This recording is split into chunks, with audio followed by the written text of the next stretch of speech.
In the previous part, we were talking about uh, the magnitude of a vector and the angle between two vectors.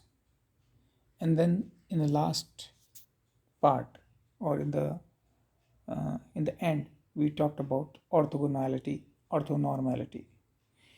the definition of which was very simple, that if two vectors, the inner product of these two vectors is 0, then they are called orthogonal, and if the magnitude of that vector comes out to be 1, then they are called normal. So we are going to talk about that. So just take an example. Let us suppose that we have these two vectors x and y. So we see that the dot product of x and y comes out to be 0. So in this particular inner product, this dot product is 0. Now consider this particular following inner product. So because this is a positive definite matrix, you can see that um, x transpose x. So if you find out that that comes out to be positive always, so this particular thing should comes out to be positive. If that comes out to be positive for all x, so if I take x comma x, so if I take this, and if that comes out to be positive for all non-zero vectors, all non-zero x vectors, then that is called positive definite. So that can qualify for the inner product. You can check that whether if it is a positive definite or not. And then thereafter, if you put the values of these vectors, if you take the same vectors x and y here, then what comes? Then again you got a 0. Okay, so we know that some of the inner products give you for these two vectors 0.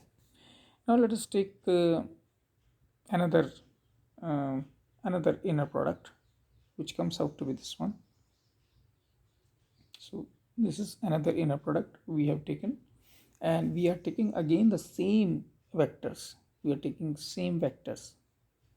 So you can check that the same vectors if I take, then their angle does not comes out to be, or uh, their dot product does not comes out to be 0.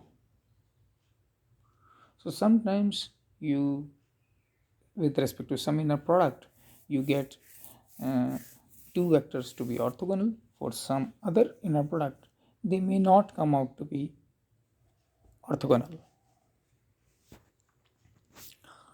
So whenever we are saying that the two vectors are orthogonal, they must be with respect to a particular inner product,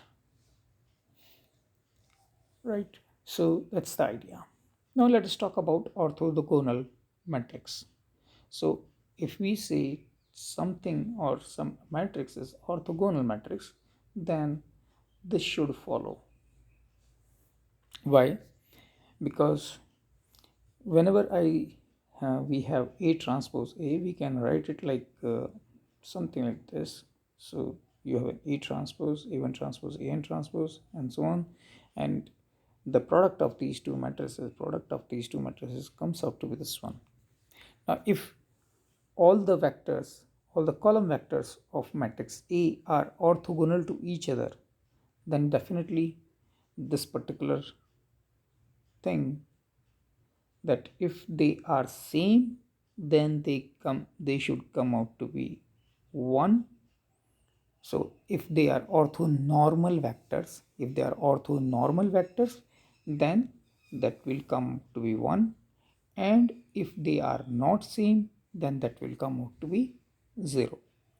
So interestingly, for all the orthonormal matrices, A inverse, the inverse of the matrix, is its transpose. That is the beauty of the orthonormal matrices. So if you take any transformation, if you have a transformation and that is through the orthogonal matrix, some transformation is there, and it is actually represented by a orthogonal matrix. Then the beauty is that the mapped vector's length does not change, and the angle also do not change. Angle and length both do not change.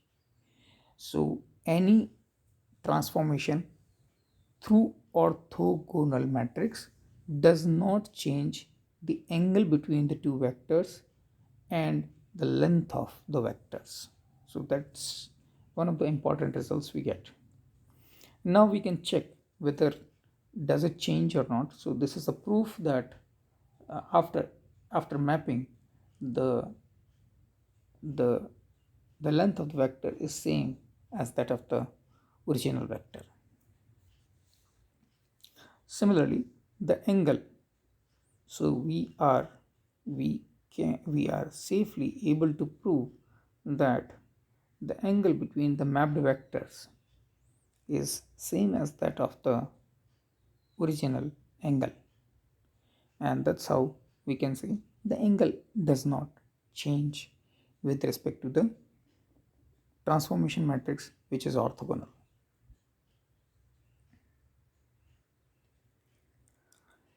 Now we can talk about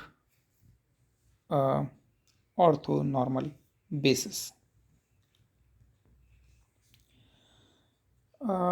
Orthonormal basis is the basis which has all the vectors of which, so there is a set of vectors, they are linearly independent, and then this you say that every vector of that particular set is orthogonal to each other and their length is unit length. So those bases, such basis is called orthogonal, yeah, orthonormal basis. So let's suppose that you have an n-dimensional vector space V, n-dimensional vector space V with the basis this, and it is orthonormal. Now you have to have this property. So for every Bij, the inner product Bi and Bj, so these are the two basis vectors. If you take inner product of these two vectors, they have to be 0 if they are different, and they have to be 1 if they are same.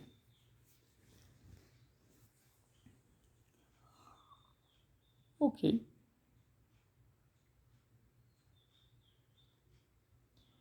So let us suppose that means all the canonical bases are actually orthonormal bases. Another orthonormal basis could be this one. So you can check that taking the inner product between these two vectors comes out to be 0, and the inner product or the magnitude with respect to the same inner product for this is 1. So specifically for the dot product, we are talking about the dot product because the standard canonical basis is defined in the dot product space. So you take the dot product with itself, then you will find the magnitude to be 1, and similarly the magnitude of this vector to be 1. But if you take the dot product of these two vectors with each other, then that comes out to be 0. So that could be an example of orthonormal basis of R2. Now, in the next particular video, we are going to talk about orthogonal complement. So we have a vector space V, and we have a subspace U. We have a vector space V, we have a subspace U, and now we are going to find out the orthogonal complement of U denoted by U perpendicular. Thank you for this video.